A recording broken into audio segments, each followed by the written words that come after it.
그러면 그 사람 입장에서도 당연히 여러분을 잡아둘 수밖에 없을 거예요. 그러니까 쉽게 이야기를 하면은 여러분이 잡는 게 아니라 잡히게 만들었으면 좋겠다라는 거예요. 근데 그걸 모르니까 내가 그냥 맨날 연락하고 있고 맨날 집 앞에 찾아가고 맨날 그냥 그 사람 전화 기다리면서 아무것도 못하는 상황이 반복되는 거란 말이에요. 근데 결국 마인드 컨트롤이 되게 중요해요. 이별이나 아니면 재회에 관련돼서 꼭 한 번은 또 드리고 싶은 말씀 중에 하나가 뭐냐면은, 내가 어떤 남자를 많이 좋아하게 됐었고 그리고 그 남자랑 불가피하게 헤어졌어요. 나는 아직 마음이 끝나지 않은 상태로 헤어지게 됐다면은 사람은 누구나 재회를 바랄 수밖에 없단 말이에요. 근데 재회를 바라는 거에 있어서 성공 가능성의 유무가 달라지는 거 있죠. 그 재회가 성공이 되느냐 성공이 되지 않느냐의 딱 하나의 척도를 나누는 기준이 있다면은 그건 오로지 욕심이라고 생각해요. 한번 잘 생각해보세요. 내가 그 사람에 대한 마음이 정말 크게 남아있어요. 그러면은 내가 재회를 바라는 순간에 나는 그냥 그 사람을 붙잡는 게 내가 불행하지 않는 길이 되니까, 그 사람을 내 옆에 다시 붙여놓는 게 내가 우울하지 않고 슬프지 않는 일이 되니까 사실 재회를 바라는 경우가 되게 많아요. 내가 그 사람과 재회하고 싶은 이유가 뭐예요? 라고 물어보면은 당연히 그 사람은 뭐 후회가 돼서 이대로 끝나긴 너무 아쉬워서 그 사람에게 내가 못해준 게 많아서 지금까지의 그 후회를 다시 사랑으로 되돌려주고 싶어서 라는 이야기를 많이 할 거예요. 근데 제가 이미 한 500건 1000건에 넘는 상담들을 하면서 재회가 안 되는 커플들은 그러했어요. 여자분이 남자를 되게 많이 붙잡아요. 아니면은 맨날 주구장창 긴 카톡을 보내요. 아니면은 그 남자에게 전화를 하거나 집 앞에 찾아가서 이제 붙잡는단 말이에요. 근데 그게 잘 한번 생각을 해봐야 되는 게, 우리 관계를 위한 건지 아니면은 내 자신의 욕심을 위한 건지를 한번 돌이켜볼 필요가 있다는 거예요. 내 입장에서만 생각을 하면은 붙잡는 게 사실 개이득이잖아요. 그 사람을 만나면서 익숙해졌었던 내 행복이 있잖아요. 1년이 있고 뭐 한 달이 있고 하루가 있으면은 나날이 우리가 모든 순간에 행복을 느끼진 않겠지만 그래도 그 사람이 있음으로써 내가 느꼈었던 행복이 있는데 그게 조금은 당연시 됐을 가능성이 높아요. 그리고 나도 모르게 그걸 한순간에 잃고 보니까 내가 행복했었던 것들에 대한 그 행복 총량의 법칙이라고 그러죠. 그것들에 둔하지 않게 되니까 그 사람의 필요성을 너무 크게 느껴지는 거예요. 그래서 사실 그 사람을 붙잡는 게 결국 나를 위해서 붙잡는 꼴이 되어버리니까 집착을 하게 되고 매일매일 그렇게 연락을 보내게 되고 집 앞에 찾아가게 되는 결과가 벌어지는 거란 말이에요. 다시 그 행복을 찾아오고 싶어서. 근데 마지막까지도 저는 이기적이지 않았으면 좋겠어요. 정말 진심으로 재회를 생각하신다면 한 번쯤은 그 사람 입장에서 돌이켜 봐야죠. 그냥 헤어진다고 그냥 답이 아니잖아요. 그 사람을 정리하기 이전에 내가 해볼 수 있는 데까지 해보고 난 뒤에 하는 게 정리인 거고, 그 전에 내가 적어도 실수를 하고 잘못을 했고 후회를 한다라면은 한 번쯤은 이기적이지 않은 이타적인 나로 그 사람을 돌아볼 필요가 있다는 거예요. 그게 그 사람 입장에선 헤어지자고 했었던 이유가 분명히 있을 거예요. 단순히 여러분들은 내 남자친구가 이런 것 때문에 많이 힘들어했어요. 내 남자친구가 제가 많이 집착해서 힘들었어요. 그 남자친구가 일 때문에 제가 감당이 안 된대요. 이 연애가 너무 힘들어서 헤어지자고 말을 했어요. 그 정도 수준은 정말 그 사람의 친구도 알 거예요. 그 사람의 얘기를 들은 그냥 제3자도 알 거예요.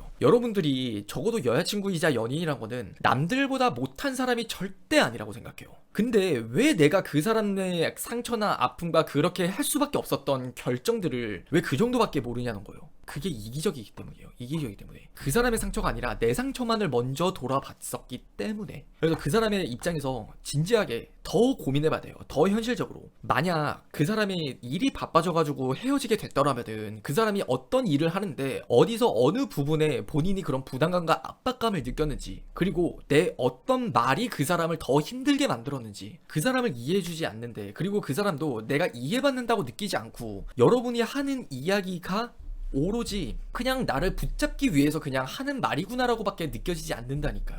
연애는 맞춰가는 거라고 하잖아요. 여러분의 이야기를 들으면서 맞춰질 수 없겠다라는 그 생각이 들어버리면은 그게 재회가 안 되는 거예요. 근데 여러분의 말을 듣는데 참 사람 말이 아다르고 어다르다고, 내가 정말 여러분을 이해하고 내 반성과 잘못과 그리고 다시는 그러지 않을 다짐을 이야기를 한다고 한번 생각을 해보세요. 그러면 그 사람 입장에서도 당연히 여러분을 잡아둘 수밖에 없을 거예요. 그러니까 쉽게 이야기를 하면은 여러분이 잡는 게 아니라 잡히게 만들었으면 좋겠다라는 거예요. 근데 그걸 모르니까 내가 그냥 맨날 연락하고 있고 맨날 집 앞에 찾아가고 맨날 그냥 그 사람 전화 기다리면서 아무것도 못하는 상황이 반복되는 거란 말이에요. 그 사람 입장에서 한번 생각을 해봐요. 여러분에게 연락이 왔을 때 그래도 답장을 해준다라는 거, 아니면은 본인이 계속 철벽을 치면서 밀어낸다라는 것 자체가 사실 여러분에게 마음이 없을 가능성보다는 여러분과 똑같은 그 실수와 잘못을, 그 일들을 반복하기 싫어서 밀어내는 가능성이 훨씬 높아요. 여러분은 지금 재회라는 것에만 너무 목매여져 있고 그냥 그것에만 지금 안절부절하다 보니까 그냥 그 사람이 하는 말과 행동들, 밀어내는 모든 것들이 그냥 나한테 마음이 없어서 그러는 거야 라고 생각을 할 수밖에 없어요. 그래야 내가 조금 덜 아프니까. 근데 그 사람도 분명 마음이 있다니까요. 분명히 마음이 있고 그 사람도 어딘가 한 구석에 기대고 싶은 마음이 분명히 있어요. 누구한테 기대고 싶겠어요? 그 사람이 뭐 엄마한테 기댈 수 있나? 여러분한테 기대고 싶을 거예요. 근데 그게 안 되니까 그 사람은 계속 내가 밀어낼수록 내 자신이 괜찮다는 걸 아니까 어쩔 수 없이 밀어내는 거란 말이에요. 여러분이랑 왜 안 안고 싶겠어? 왜 전화 안 하고 싶겠어요? 속으로는 그걸 진짜 하고 싶다니까요. 근데 그 이기심, 그 조그만한 그 이기심 때문에 그 사람도 그냥 그런 선택을 할 수밖에 없게 만들어지는 것 같아요. 조금은 더 현실적인 재회를 바라시는 분이 있다라면요, 먼저 돌이켜보세요. 내가 어떤 잘못을 하긴 했는데 그 말이 그 사람에겐 어떻게 들렸을까? 그리고 다음 그 사람의 입장에서 생각을 했을 때 내가 어떤 말을 해주면은 그 사람이 듣고 싶어하는 말이 될지를. 우리 말이라는 것에는 두 가지 면모가 있어요. 아이패드를 보면은 아이패드에 앞면이 있고 아이패드에 뒷면이 있단 말이에요. 이런 것처럼 우리가 하는 말에도 이 면을 기준으로 상대방이 듣고 싶어하는 말이 있고요, 그리고 내가 하고 싶은 말이 있어요. 쉽게 이야기를 하면 이런 거예요. 여러분들이 조금 요즘 부쩍 살이 찐 것 같아. 그래서 친구한테 나 살쪘지 라고 말을 해요. 그때 여러분이 듣고 싶은 말은 뭐예요? 아니야, 무슨 살이 찌긴 뭐가 쪄, 그냥 오늘 좀 물 많이 먹어서 좀 뽀은 거 뿐일 거야, 그런 말들. 근데 그 사람이 하고 싶은 말은 뭐예요 사실? 아니 그런 생각이 들면 살을 빼면 되잖아. 뭐 약간 이런 느낌이라고 이해를 하시면 돼요. 그런 것처럼 말에는 그 이면이라는 게 있어요. 정말 재회를 바라보는 입장에서도 내가 하고 싶은 말은 그런 거예요. 내가 잘못했어, 내가 다 알아서 잘할 테니까, 내가 앞으로 그런 거 뭔지 모르겠지만 내가 신경 더 쓸게, 그러니까 제발 나한테 돌아와줘.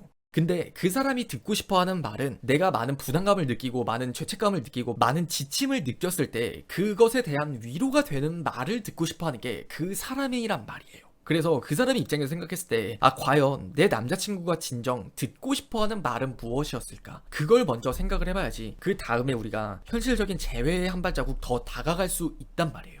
그리고 나면 우리가 그런 고민이 있죠. 언제 그러면 연락을 하는 게 좋아요? 그때는 시기는 상관없다고 생각해요. 저는 케이스 바이 케이스긴 한데 제가 두 가지만 조금 설명을 드릴게요. 만약 여러분이 정말 그 사람이랑 치고받고 싸워가지고 도저히 그냥 홧김에 헤어지자고 한 상황이에요. 그럼 그때는 빠른 시일 내에 그 사람 붙잡아야 돼요. 당연히 하루가 지나고 이틀이 지나서 그 사람에게 연락을 하면은 그 사람은 자존심을 부리게 급급할 거예요. 근데 지금 자존심이 문제가 아니에요. 여러분이 그 사람을 붙잡고 싶다면은 그 자존심은 감당을 하면서 그 사람이 듣고 싶어하는 이야기를 해주세요. 그때는 그냥 3일 내에 최대 일주일 안에 그냥 여러분이 먼저 붙잡는 게 저는 맞다고 봐요. 그리고 앞선 그 상황들처럼 그 사람이 일 때문에 많이 지쳤어, 아니면은 지금 내가 감당하고 있는 그 사건들이 너무나 감당되지가 않아서 여러분에게 어쩔 수 없이 헤어지자고 말을 했어요. 그럴 때는 여러분이 조금은 더 기다려주는 게 맞아요. 제가 한 번 더 재회 영상에서 말씀을 드린 게 그때는 제가 3주라고 말씀을 드렸어요. 그 상황에서는 당연히 그 남자의 입장에선 본인의 일이 먼저 해결이 되는 게 먼저란 말이에요. 그러다 보니까 여러분이 아무리 붙잡아도, 여러분이 아무리 옳은 말을 해도 그 사람에게 먼저 해결해야 될 일이 있기 때문에 그걸 먼저 존중을 해줘야 돼요. 그걸 먼저 기다려줘야 되는 거고. 그래서 그 사람이 그 일을 끝내는 동안 여러분이 다가가야 될 방법은 딱 하나예요. 내가 가끔씩 뜨문뜨문 연락을 해주는데 오빠 힘냈으면 좋겠어, 우리가 비록 지금은 멀어진 사이고 연인이 아닐지언정 오빠를 사랑하고 오빠를 응원하는 마음은 나는 변하지 않아. 그래서 지금 얼마나 힘든 시간을 보내고 있는지 잘 모르겠지만 그래도 힘냈으면 좋겠어. 문득문득 내 생각이 날 때 부담이 아니라 좀 위로가 되는 그런 내가 됐으면 좋겠어 하는 포지션으로 한 3주에서 한 달, 길면 2달, 3달을 보내세요. 그리고 그 남자가 일이 해결이 되고 난다면 그때 돼서 이제 재회의 문턱에 도달하게 되는 거예요. 연인이라는 게 그렇다. 연인은 한 번 헤어지게 되면 그냥 끝이라고 생각하잖아요, 남녀 관계가. 근데 여러분들이 이미 3주, 한 달, 2달 동안에 그래도 그 사람을 응원하는 스탠스로 여러분이 있어줬잖아요. 그럼 당연히 그 사람이 공허함이란 부분이 다시 잦아들게 되고 일이 해결되고 나면은 여러분 생각이 가장 먼저 생각이 나요. 그러면은 뭐해? 우리 밥 한번 먹을래? 요즘 뭐하고 지냈어? 다시 처음으로 돌아가서 시작이 되는 거예요. 깨진 그릇은 절대 이어붙일 수가 없어요. 여러분이 그 사람과의 관계가 깨졌다라는 건요, 다시 그 사람과의 관계를 처음부터 도자기를 빚어내듯 그리고 높은 온도에서 달궈내듯 다시 시작하는 거예요. 그래서 깨진 썸을 되돌린다라고 생각을 하지 마시고 그 사람과 처음부터 어떻게 하면 다시 시작할 수 있을까요를 고민해 보셨으면 좋겠어요.